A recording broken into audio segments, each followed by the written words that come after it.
We're live, man. We're back, Coach. Man, guys, welcome into the Bluebloods official podcast, FCS football on SI.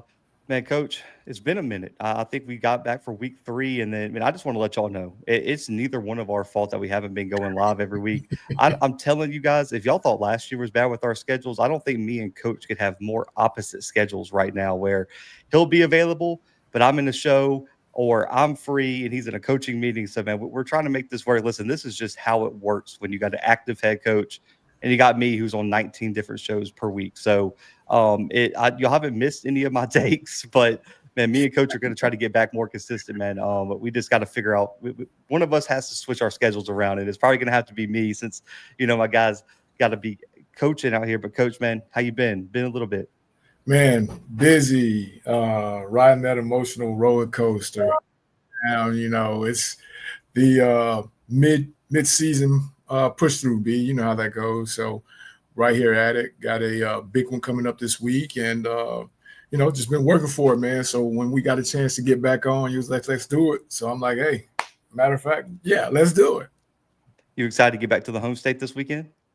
I am, man. A little disappointed that they kind of sold out the tickets and they price gouged the city and all that kind of stuff. But, Are y'all staying in Tallahassee? Did y'all end up getting a hotel in the city? No, the cheapest rates, even back then, once they announced it as homecoming, was like $299 a night. Yeah, I heard it was bad. I heard it was bad in Tallahassee. I heard like for homecoming weekend, you might as well just like go stay all the way in Pensacola or something. Yeah, I need to talk to the governor because as soon as they announced it, it went from where you could get a room for $119, it went to $225. That quick. And then you're talking about the Red Roof Inn is charging like $200. Like, man, you gotta be kidding me, man. This is crazy. But real talk. There ain't a bunch of hotels in there like like around because Florida State at home this weekend too? No. Okay. At least that ain't the case because those hotel rooms be going for like $600. Oh, easily. That was the case. Easily, they be selling them on the side. You know how they get tickets and then they put them on a whole different market. People be renting out the room like it was Airbnb. You know what I mean? But it's crazy. Really excited though. Got some family coming, so excited about it. Well, Coach, man, we got to do one recap before we get into this mid-season review. Obviously, everyone kind of deemed it the game of the year, and it was the Jackson State, Alabama State game. Obviously, Jackson's homecoming, man. Shout out to the uniform team, man. It's the first time I've ever seen a team build uniforms around the band uniforms, but bro, those they were on point. So shout out to them for those uniforms, man. I wish more teams were a little bit more creative with their uniforms, and I love that. But Coach, I don't know if you had a chance to go back and watch this game in its entirety. I know you caught some of it. Jackson 38-34 over Bama State. They had a big goal line stand on the 1.5 yard line. They obviously put time back on the clock. Ashton Taylor made a hell of a play on that last one because there's been a lot of talk on this game before we get into some of the full game. Coach, you've been a play caller before. There was a lot of criticism on Bama State's play calling on that last play. They ran that almost speed option to the short side of the field, and I believe they had trips on the other side, wide side of the field. For you, do you think it was fair to criticize that play call, or do you think it's because the speed option worked most of the game? So I don't think it was a bad concept call. Just to the short side of the field, felt like you were really limiting yourself with how fast Jackson gets to the ball, especially with how aggressive their linebackers are. Yeah, I mean, I don't want to say second guess, but I think what happened though, B, and this is just me, I think what happened within the midst of all the commotion about the time, I'm pretty sure that at some point during that, they weren't even paying attention to the call sheet. It was just, hey, we got a second. Then when they put it on, it was right there. The play clock started. And then he went back to something, like you said, had been good for them throughout the game. In that situation, though, if I'm calling and I have Andrew Body, I'm probably going to get something to the wide side of the field, run pass option, or, I mean, we've been kind of running the ball downhill as well. Some type of tight formation, let the referees figure out where their ball's at.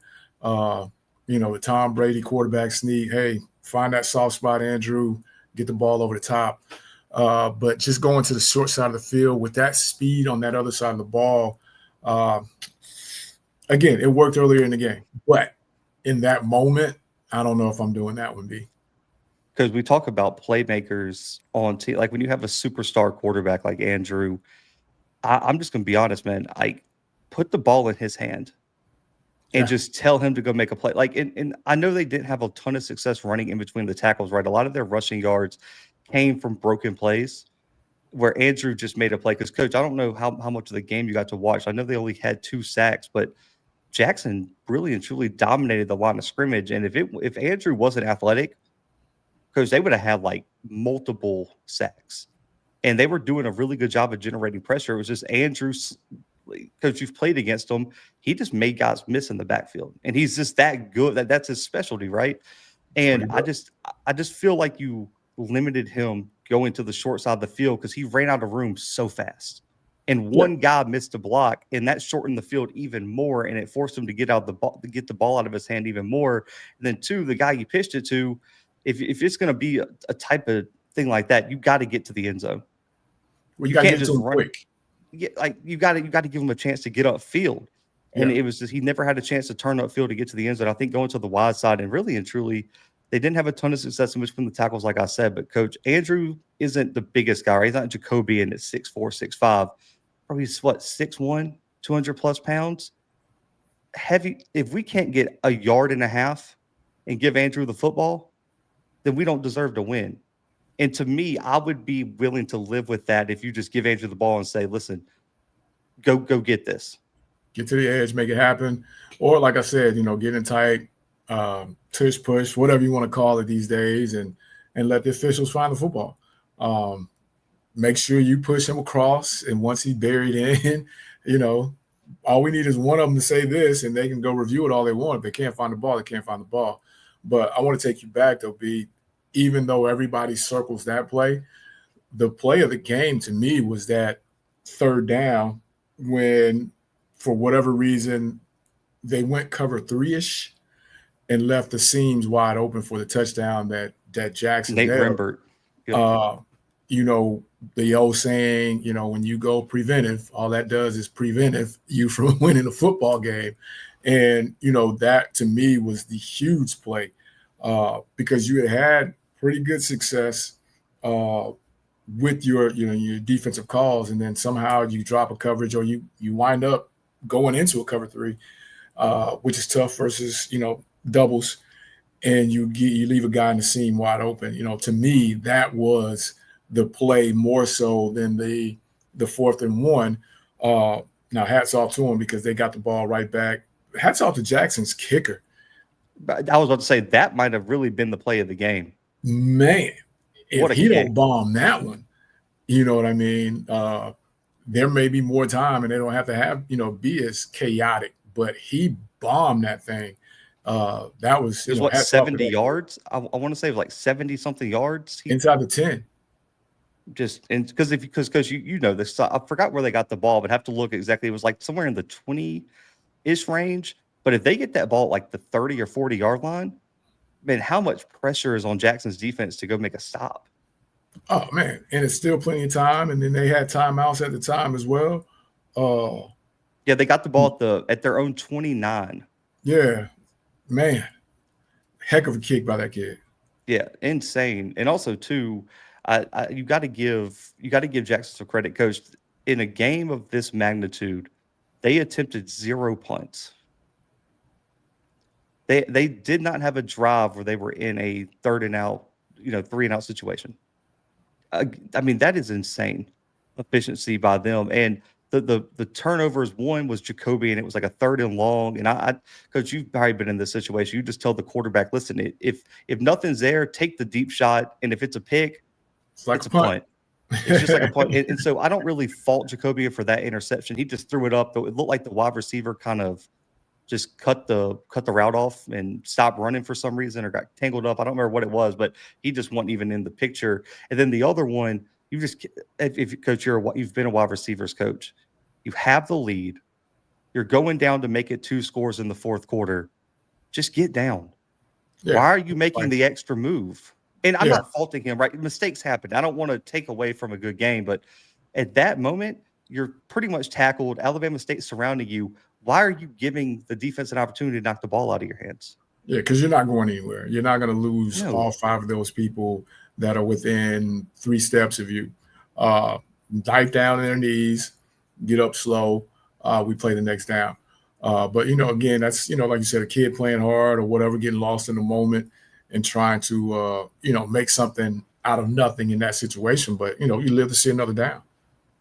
And again, I know, like, on one side, that Andrew Body was their sole source of offense for a lot of this game.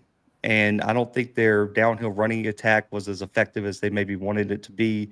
And Andrew had to do a lot of stuff just outside of what the play call was to keep this game close. And I don't think, if they don't have Andrew, coach, I think Jackson wins this game by multiple scores. Like, they were clearly the better team, and Andrew kept them in the game. But I also want to give a shout out to this guy, Jacoby and Morgan, coach. When last time we were by the last time we were live, he was really struggling to start the season.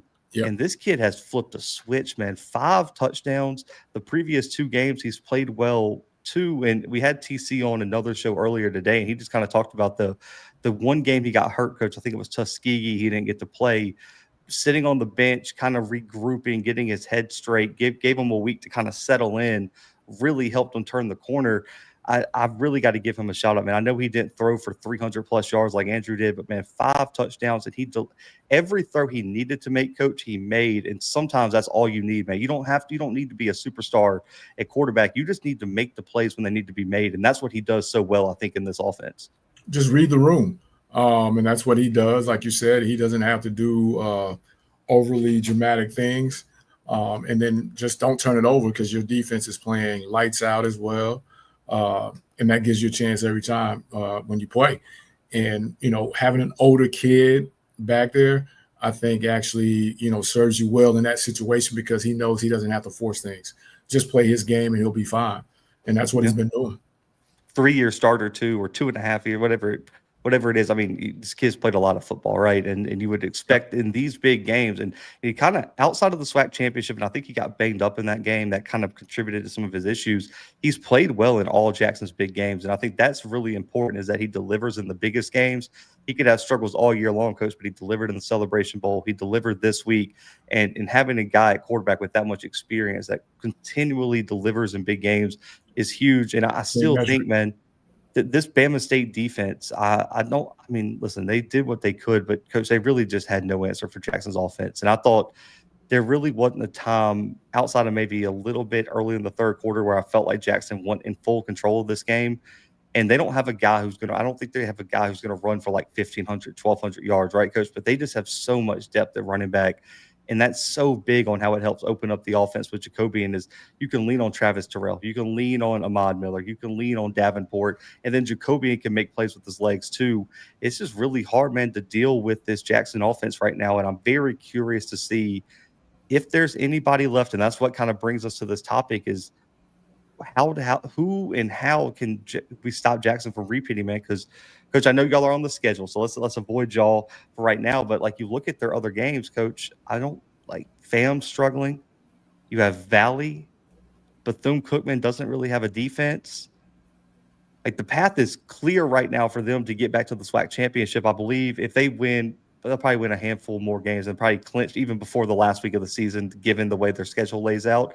You got Grambling in Las Vegas. That's a weird trip, but Grambling hasn't been playing the best football, right? So I look ahead, and if Central can handle business on the MEAC side, which fingers crossed they can, because we've been hoping for this matchup for a while, I really don't know if anybody from the West in that SWAC championship, coach, is going to give Jackson a run for their money. I mean, for you, if you're scouting Jackson, is there a clear weakness for them? I think you have to control the tempo. Once you get ahead, you've got to control it. And I think it's got to be a deal of where you force them and you force Jacoby to have to make those throws. And then you've got to get them going side to side because they're too big in up front defensively. You got to get them going side to side to give yourself a chance in the fourth quarter. But, again, special teams, I mean, their kickers lights out. that's given points when they're in that zone, in that scoring zone. To me, you gotta get up and you gotta force them to do some things they don't want to do. And again, Ed makes a good point. It's those multiple turnover games that have kind of doomed Jackson in recent years. Like when Jackson does slip up, it's those big turnover games. You look at Grambling last year where they have like 4 or 5 turnovers in that game. Like that's what it's probably going to take. And I saw this comment. Listen, if y'all think Jackson State, Delaware State is selling out, First of all, I'm glad they brought that up. And I'm not taking anything away from what Delaware State's doing, but come on, people, we got to look at who they're beating. And again, not taking anything away, but I've been getting texts from all my guys. Man, Deshaun Jackson's killing them. Yada yada yada. Like, you do realize that South Central Connecticut or whatever the school's name was is like 0 scholarship type players, right? I mean, they may have 1 or 2 guys that can actually play, and I'm not taking anything away, but let's not rush them to the Celebration Bowl just yet. we'll see. Because if I'm not mistaken, they open up conference play with Central next week. They're on bye week this week, both teams, and so I don't know if I necessarily would pick them over Central. I think they look like the more consistent team, but I will say, like the one thing you can give Delaware State coach, man, they can run the football. Yeah, he's putting emphasis God, on man, that. Yeah, they got some dudes at running you back. got to do that, man. You got to do that. That whether they're getting ready to start playing in, you got to be able to run that ball. Got to be. The only thing I wish, and I don't know how to make them more comfortable, if they could just get like a little bit better quarterback play out of Caden Bennett, they would be so much better offensively. It's just, and he kind of did the same thing at Sacramento State, where like he would just go into lulls a bit, and then he would have 1 or 2 really good games and click back into place. If they can get him playing more consistent, coach, they would be a way bigger factor in my head. The question becomes, if they run into a team that can slow down the run, do you trust them to put up the points through the air? Tough. And right now, I don't know if I do, if Caden's not on, right? Because if Caden's on, they can do it because they got talent at wide receiver. Then also, too, defensively in the secondary, I think anytime they run up against a good quarterback, it's going to be a little bit of a problem. You look at what Monmouth did offensively against them. Now, Monmouth has one of the best offenses in the country, right? So I don't want to take anything away there. But you look at like an experienced guy like Walker Harris. Are they going to be able to slow him down at all? Walker's playing really, really good right now. I know a lot of people give him the game manager label, but Walker's playing at a high level, and you got a real bad man at running back over there at Central and Chris Mosley. I'm a big fan of Chris Mosley.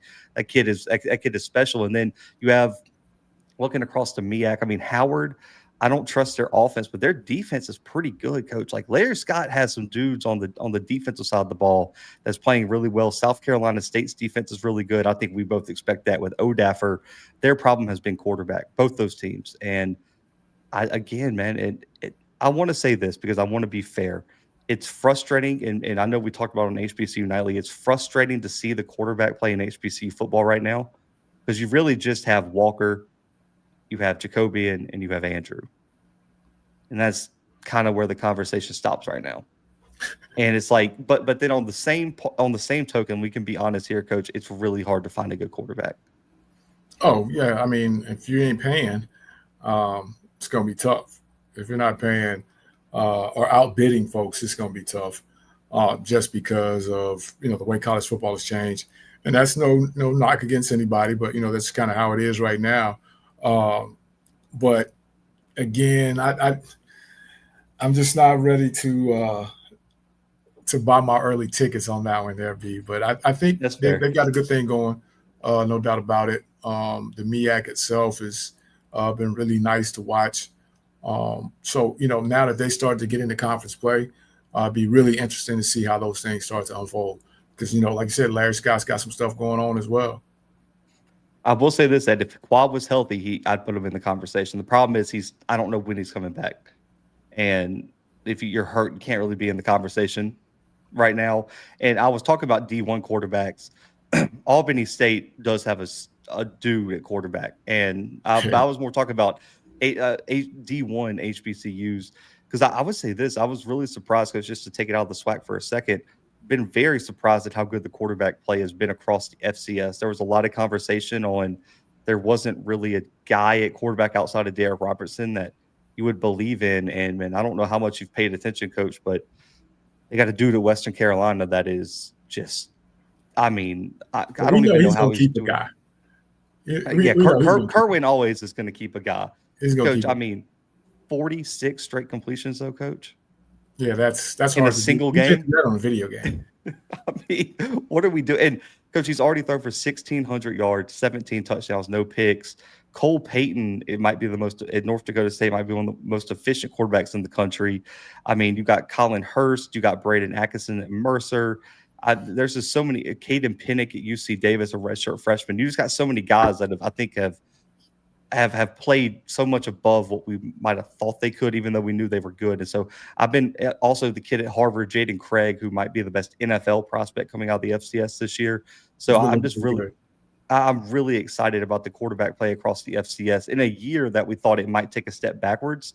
This might be the best year we've had in a few years now, just in terms of the depth of the subdivision. Coach, looking at the midseason HBCU football award favorites, man, let's go to the MEAC first. Right now, just off the top of your head, I know you've had a chance to catch a little bit of every team. Might not be able to watch every game because y'all been coaching down there in Alcorn. Is there a player that you would think is the favorite right now for the MEAC Offensive Player of the Year? It's got to be the kid from Central. The running back or the Yeah, quarterback? the running back. They both The running probably back. have a really I good like the shot. quarterback, but the running back is kind of what makes them go. So, I think he's got to be there, and then the quarterback's probably 1B. Yeah. Then the kid over at Delaware, I think, is going to get a lot of the heart votes. Marquise Gillis. Yeah, because of what they've kind of done. But that's kind of where it's at for me with them. It's got to be the running back at this point. Man, he's been so good. Chris Mosley, I talked a lot about him in the preseason. Mr. Campbell's hilarious. Listen, 738 rushing yards, 6 touchdowns, over 200 receiving, 2 touchdowns there. He had a game this past weekend against FAMU too. I mean, hey, the kid was just on fire. I mean, he's run for over 100 yards in 4 games this year. He's such a big part of this offense. So, yeah, I think Chris Mosley would be my pick there. Defensively, I'm going to give it to maybe a guy off of O'Daffer, Michael Luntz. I believe it's like 10 tackles for loss. Got like 5 or 6 sacks. I think he's played really, really well for South Carolina State this year there at edge rusher. I think Thomas Johnson's probably in the conversation. Eric Hunter's in the conversation. I think the defensive player of the year is probably a little bit more up for grabs. Tamondre Braxton there, defensive back for North Carolina Central, is another guy I would look at. Any of those guys stand out to you, Coach? Real quick. So, Mr. Campbell, man, I just got through lining one of the practice fields, dog. Don't make me feel like that. It's a little hot out there. But I like the kid at Central, the DB, but that's going to be a tough award for a kid, DB to win. Yeah. But if he continues to take the ball away and play at the level he's playing, I mean, he's got to be in that discussion, I think.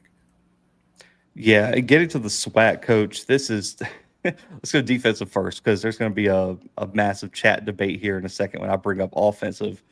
For defensive, listen, I know what Kelby's doing at Southern.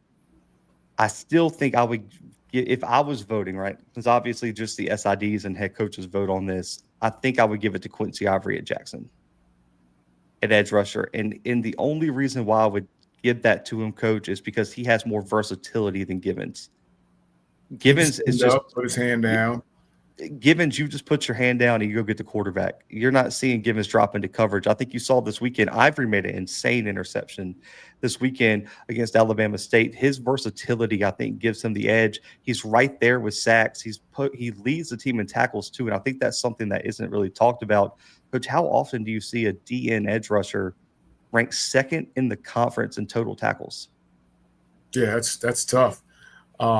That's sideline to sideline. And like you said, the kid can stand up, put his hand down. He can play a little bit of the 5, and then he can get back and drop in the flats as well, get to your curl hooks. Very versatile kid. Very versatile kid.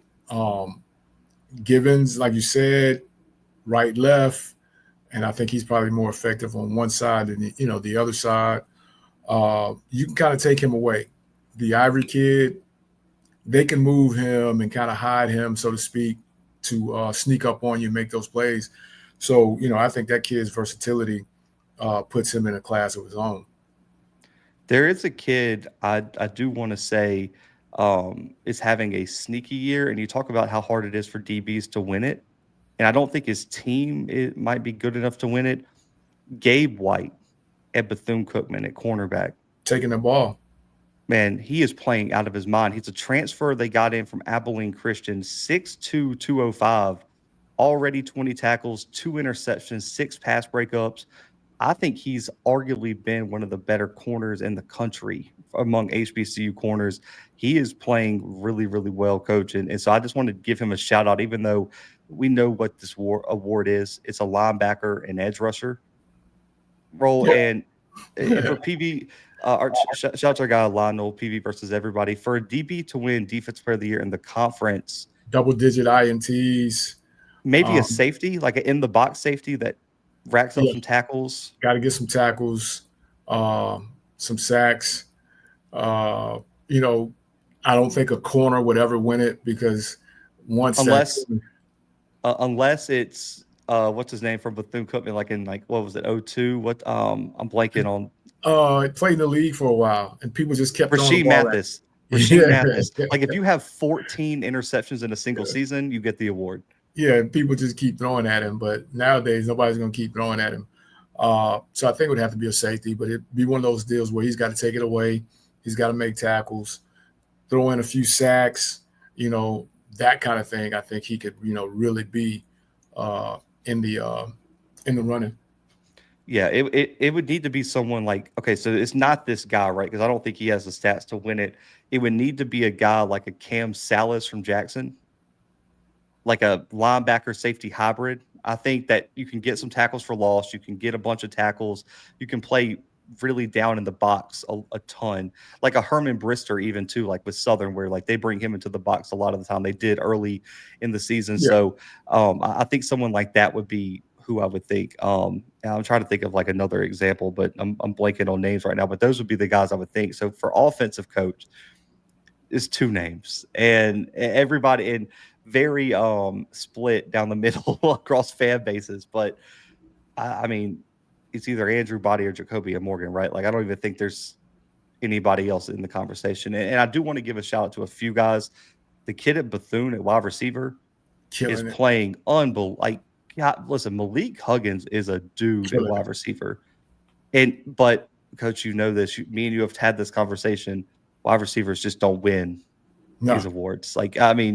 If Keyshawn Johnson didn't do enough to win the SWAC Offensive Player of the Year, you can't do anything. Also, too, the kid at Bama State at wide receiver, Jalen Jones, having an outstanding season. Listen, there's a few different running backs, but I got to give a shout out to your guy, man. Jacorian Sewell's playing outstanding football right now, man. 600 yards rushing, 8 yards per carry, Coach, for the year, averaging over 100 yards per game. Jacorian Sewell is putting up stats to be in this conversation. But, Coach, to give context here, when you have 2 quarterbacks playing at such a high level, all those other positions become meaningless. Nobody else matters.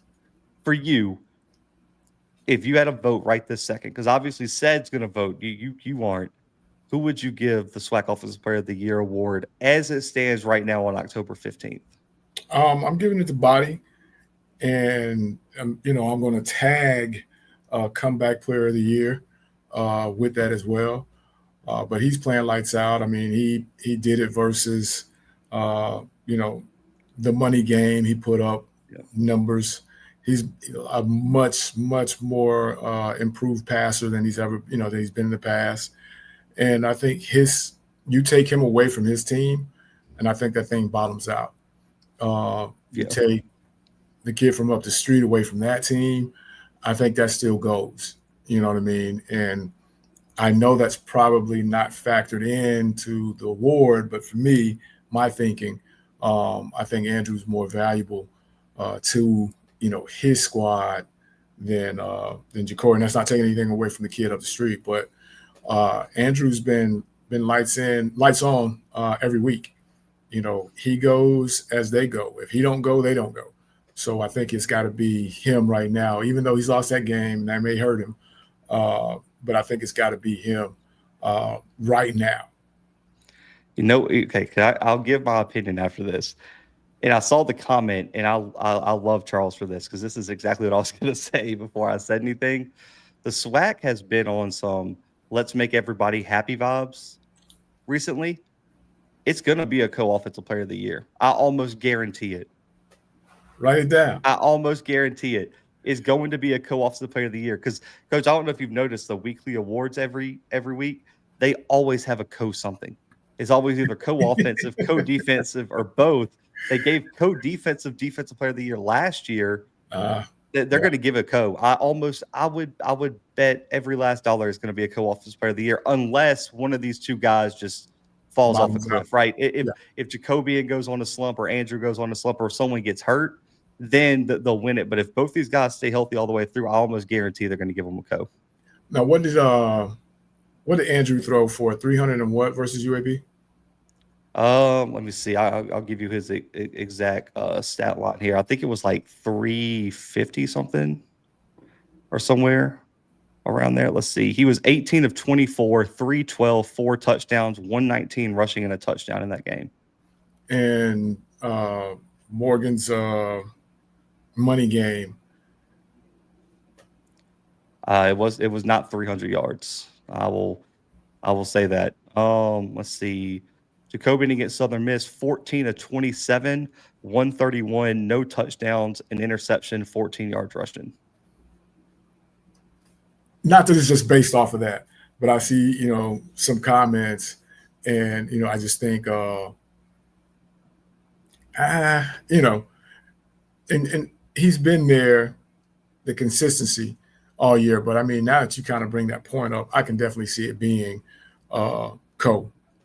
And it's going to be co. Yeah, they both have earned it. Unless, like you said, unless somebody just bottoms out at this point, they both have earned that. So I really think it can't go any other way. Here's why. So I think if they only pick one, Jacobian has the argument for winning, right? But the SWAC has never just been about wins. These are truly, they shouldn't always be, but they're truly just who's the best player award, and it would go to body. And here's why too, Coach. Jacobian can run, but he's not going to have the same type of rushing stats that Body is because they don't use the same in the offense. Right. And it's different offenses. And because Body is Jacobian has the run game. He has the wide receiver talent. There's so much around him. If Andrew doesn't throw for a bunch of yards in some of these games down the stretch, they're not going to win. And so that's what I'm saying. I know if you take him out of that situation, that team bottoms out. If you take the kid Morgan out of that situation, I think that continues on. And I think that, to me, does that factor in? I don't know. I doubt it. But it depends on how the coaches vote too, right? Because this is the hardest thing to predict, and this is why we see some weird results, right? Is because the votes are anonymous and the coaches all have their own opinion on players. And with you being my co-host, I've been able to hear some of the behind the scenes conversations. And I think people will be a little bit surprised on like players that get a lot of hype in the media that coaches probably don't. I'm not going to say respect, but like they don't feel the same way, right? They're on the other side of it. So I do think it'll be very interesting to see. But right now, and I do wonder, does Jacobian's one game he missed, Coach, hurt him or help him? Because it could help him in the aspect of they'd be like, man, well, if he played against Tuskegee, does he throw for 400 yards against a bad D2 team? Or does it hurt him because they just ignore it and say, oh, he doesn't have the stats the same as Body? That's going to be the question. Again, if we're going to say most valuable, it never goes to the person who's really most valuable on the worst team. So, for that alone, Morgan's probably got the leg up because, they'll be the champs or whatever. Andrew will be first team, all conference, that kind of thing. If they hold on and win that game Saturday, it's his to lose. So again, That's the conversation though, because is it the best player versus the most valuable? And listen, I don't vote for the SWAC Offensive Player of the Year, but I do vote nationally, right? For the Walter Payton, the HBCU National Player of the Year, all these other awards. And that's something that I struggle with is when I look at this stuff is, Coach, like, so right now, just to let people know, me, Gerald, and Timothy, all the writers on FCS Football Central on SI, we're releasing our top 3 for every single national award, including the Aeneas Williams Award, which goes to the best HBCU defensive back. The question becomes, especially with the Buck Buchanan, right, Coach? Do you give it to the best player, or do you give it to the best statistical player? And because I always tell people this, and we can spend just a second on this. It's a curve, right, Coach? If the stats are close, you give it to the best player. But when does the stats become so much that you can't ignore it? And then I think it goes back to the schedule, because if we're playing 4 D2s in our conference and then you are playing money game, upper level now, okay, yeah, his stats better be better if he's in this conversation because of that. You know what I mean? So I think it kind of goes to that deal. It's all in what you want, all in your liking. To me, I don't know how you feel, but I've been attacked when I said I don't understand why most valuable can't go to someone who's on a losing team. If his stats say that, if you are a 1,000-yard rusher and you're on a 500 team and people know you're that guy, and the person on the 8-0 team who's rushed for 400 wins the award, who's really more valuable to their team? That's because this, and this. Now I'm the crazy person, but if you take the kid that ran for 1,000 off that 5-5 team, what would that 5-5 team be? I'll say this: wins and losses are a quarterback stat. Yeah. So I think that the winning and losing plays more into the quarterback's role. So like let's take it out of the SWAC, right? Because I see the chat. There's some people that might be getting lost in the names a little bit. Let's take it out the SWAC. Cole Payton versus Teron Dickens right now, Coach. If Western Carolina finishes 8-4, and let's just say Teron did play in those first 3 games. Let's just say he did hypothetically, and he goes 8-4, but his stats are better than Cole Payton, who was on an undefeated North Dakota State team. You have to probably give it to Cole Payton, even though his stats might be a little bit down. He played in the tougher conference. He won his conference, and they're the number 1 team in the country and the number 1 overall seed in the playoffs. That has to count for something. Not so fast, my friend. You know, and I know that because of the history of the program, which should not factor into any of that, is going to factor into that. And then the kid up at NDSU is going to win the award just because of the history of the program. Although, everything you're saying is facts. But do voters, do the outside world really look at it that way? That's a interesting question. I mean, okay, so and I agree with Sonic Boom here. If you're talking about running back, wins and losses probably don't matter. Because I mean, Coach, you've coached in this game a long time. How many games does a running back account for? Like, because you could have like the estimated wins added. Like in basketball, there's a stat where like you could quantify how important a player is to each win. If you had to rank offensive positions, Coach, on estimated value added per win, running back would be last. It's the quarterback. I mean, quarterback's one, but running back. If you ain't got that, it don't matter. Yeah. You can make it do what it do with a subpar running game, do it by committee, whatever. But I would say 1, of course, QB, 1B, your O-line, of course, because I don't care who you have back there playing quarterback. If you can't protect them for at least 3 seconds, it's not going to work. So yeah, I agree with you on that. If that's what we're talking about. wins and losses. Yeah, But does because that factor in? You know what I mean? So this is a conversation that could continue to peel back the onion, uh, the whole at the, nine. at the end of the day, this is a conversation I can't wait to revisit when we get toward the end of the season when we're going to have all the complete data. Because the other thing you mentioned, not playing the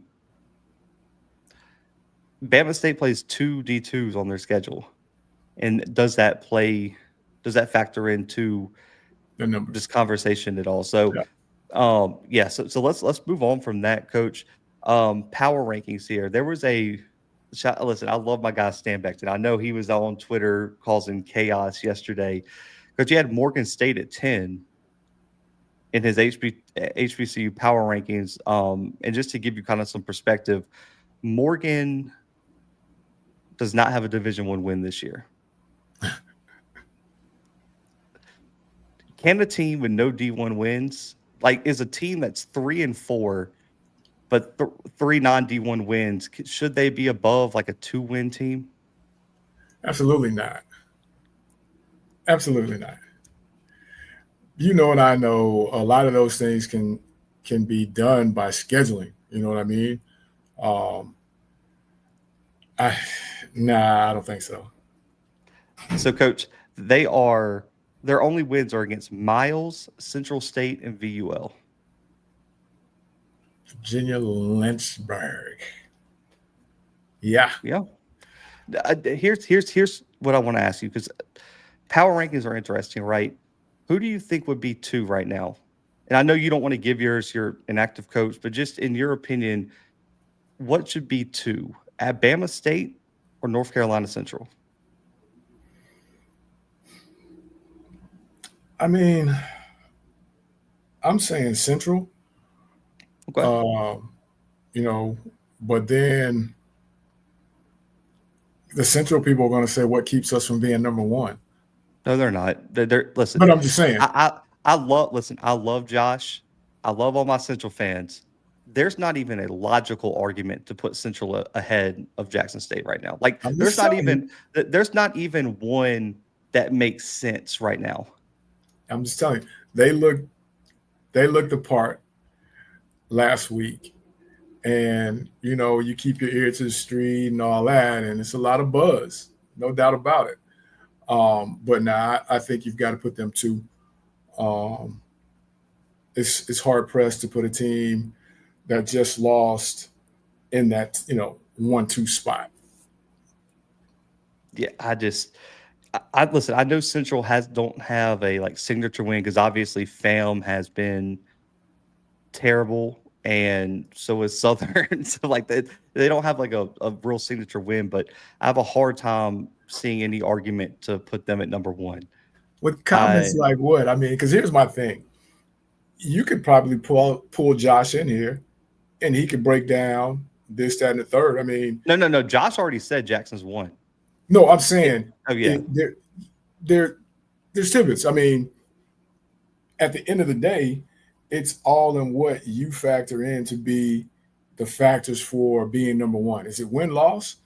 Is it how they look? How impressive were they? Was it just the fact because you have a hard time with the FCS top 25 when good there's Lord. teams that are 2 and 3 ranked ahead of teams that are 3 and 0. Yeah. You know what I mean? Yeah, like it's different. Like I feel like that might be a little different though, because like you have like a Abilene Christian right now. Coaches, what is it? I think they're 4-3. I want to say, but 2 of their losses are to FBS programs because they got to play 2 money games. Right, they're one of the smaller FCS schools. But then, coach, 3 of their 4 wins are ranked wins. right. So they're above teams that are 6-0 right now.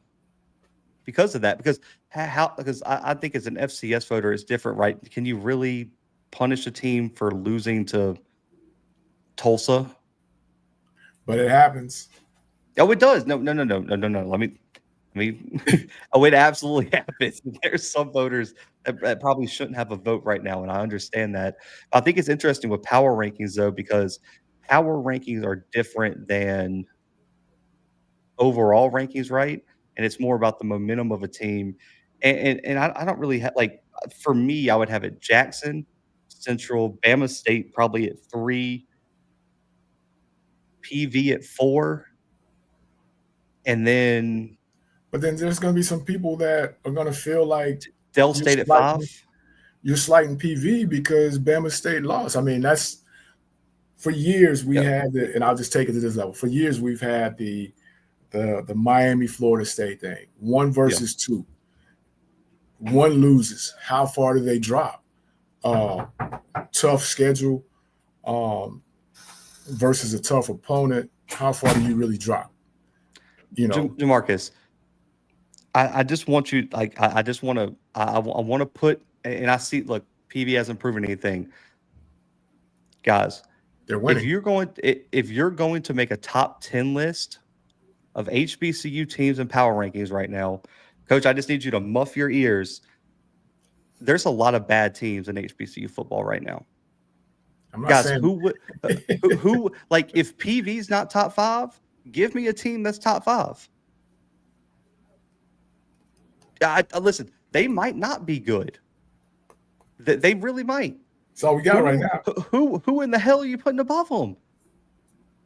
They beat Texas Southern, so you can't put Texas Southern above them. South Carolina State lost to a winless Charleston Southern team, and Delaware State lost to Sacred Heart.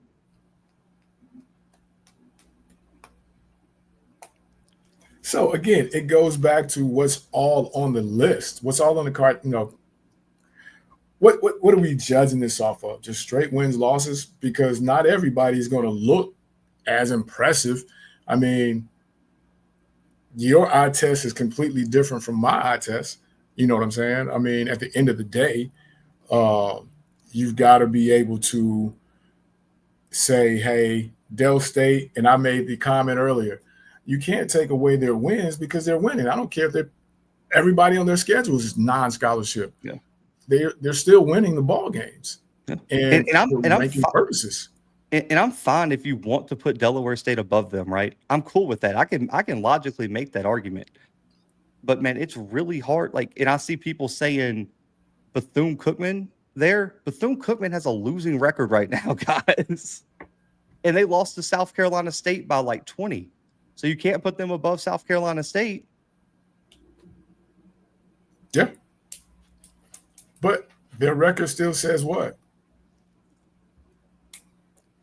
They're 3 and 4. I want to bring this up in closing, just because we haven't been on in a while, and I've been watching this argument about doing away with the divisions and the SWAC, you know, and we got all in our feelings. I was hoping you bring this up. I already know how you got all in this. our feelings about the game. How that was a championship game last week. That was a championship.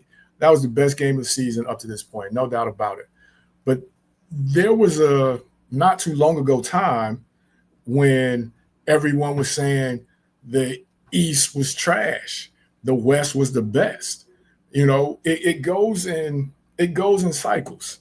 You know, and then what happens when you do away with the divisions, and now everybody doesn't play everybody, and then Team B gets into the championship game without playing Team C, who's not in the championship game because they had one loss.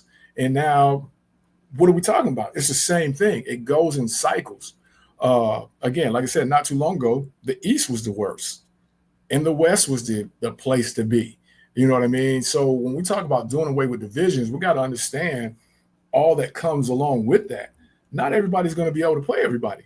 And then those same people that were signing up to do away with these divisions are going to be upset when their team is not in it because they didn't finish in the top 2, and then they didn't even play the top 2 teams who played in the championship.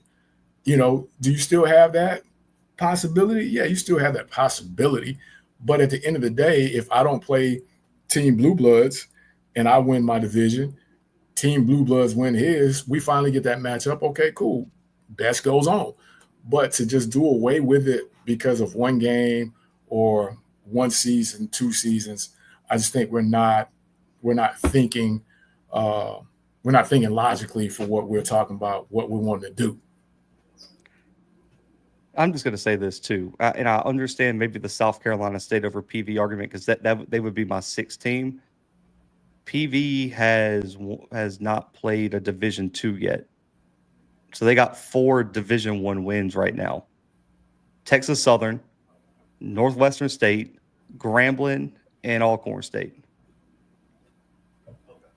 South Carolina State lost to Charleston Southern, guys. I just want to remind people of that loss. And PV lost to UTRGV, but at least they won 4 Division I games. That's why we give them the edge. And also, too, I know it was a win. They were struggling with North Carolina A&T last weekend. Guys, like North Carolina A&T, that one. So that's the only reason I put up. Like, I understand people aren't a believer in PV, but damn, man, there ain't no one else. And like I like what Mr. Cable said, it's probably 1 through 3, and everybody else you just kind of throw into a box and just hope someone emerges as maybe 4 or 5 later. Because right now there's not a ton of good teams. That's just, I mean, and that's if we are being truthful here. But and again, they can be Southern from last year, but you'd have to put Southern in the top 5 last year. There was no other option. All they did was win. If you keep winning, you have to eventually move up. Like eventually, wins have to count for something. And I'm sorry, you got to put a team that might not look good in a win over a team that looks good in a loss but has a losing record. You can only You can only have so many good losses before you're just a bad team. Like right, because like what's the equation? Like how many good losses can you have until you're just a bad team? Hey, man. I get it. I understand the frustration here. I get it. And again, listen, it was maybe for Stan, it was a little strong to do a top 10 right now in HBCU football. I don't know if I got 10 for y'all. Let's stick to a top 5 for right now. Let's just stick to a top 5 right now. But Coach, man, any final thoughts here, man? Man, it's just opinion based, baby. Everybody has one. Don't get all upset about it. You know, it is what it is. Man, just good. Felt good to be back on with you, bro. Man, we gotta get back to where we were. Maybe just keeping it a lunch hour. Everybody's got to eat lunch, right? So let's figure out those times, man, and keep it coming and have more healthy debates and conversations like we're having right now. Yeah, and I agree. I would pick Bama State and Jackson over PV, which is why I had them above PV in the rankings. It's like, again, I had them above them. It's like, but after you get past Bama State at 3, I can't help y'all at that point. Mr. Campbell said he hopes to see you this weekend, man, in Tallahassee.